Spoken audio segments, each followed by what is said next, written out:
Thank you for being here today.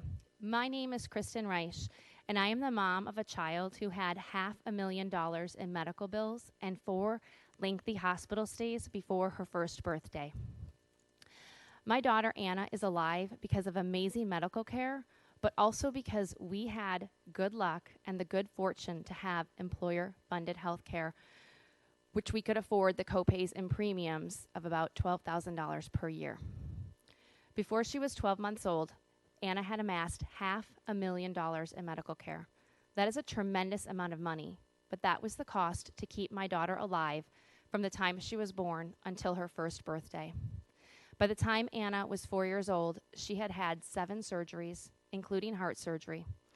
She is a miracle, and it is my greatest honor to sit before you today and say that she and her many medical doctors are my heroes. But my child is no more valuable than any other child in New York State. We must build a society where each citizen and resident of our state has the same level of care as my privileged daughter has, regardless of their socioeconomic, employment, or citizenship status. I am before you today to say we must build a society where all people have health care. We must build a state where parents and patients can focus on being healthy instead of focusing on cost.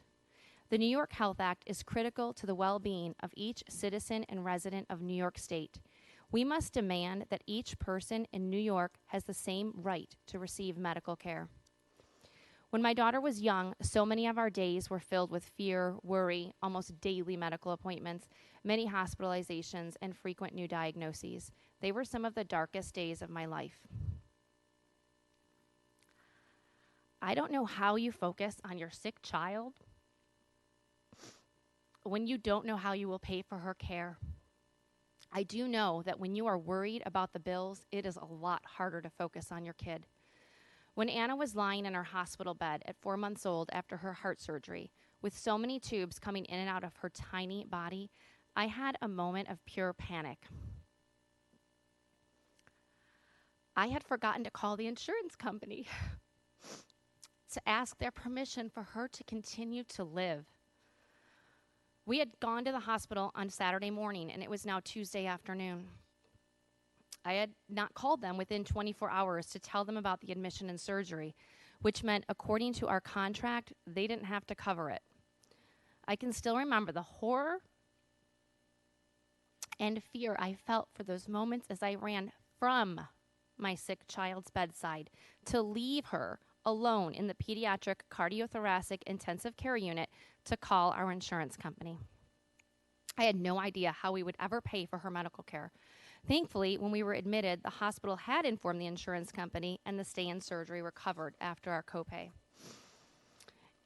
But it is wrong that some moms right here in our state, in this city, only know that horror and fear because they do not have health insurance for their children or themselves, or because they can't afford the high cost of insurance premiums and copays. Even with CHIP, 3% of New York's children have no health insurance. It is wrong that some moms have to work 3 jobs, be homeless, and manage a multitude of other injustices to pay for health care for themselves or their family members. That is not right. You have the power to fix this. When I first started thinking about what I wanted to share with you today, I planned to tell you Anna's story. However, as I tried to figure out how to contrast my opposing feelings of fear from years of medical drama and almost constant crises with my gratitude for really expensive health insurance, I became angry. I am angry that we live in a nation where it is up to parents of sick children to share our personal and often tragic stories in order to try to convince our elected representatives that all human beings deserve health care. I am so angry that I have to parade my daughter's heroism in the face of medical adversity for the world to see so that other children can obtain the same right to receive treatment for their medical conditions. I am so angry that it takes medical tragedy for some human beings to realize that leaving people without health care is the wrong thing to do. We live in New York State. We are sitting in the town of Frederick Douglass and Susan B. Anthony. We are proud leaders in the fight for equality and justice in New York. We have an opportunity to lead our nation, just like Saskatchewan led Canada.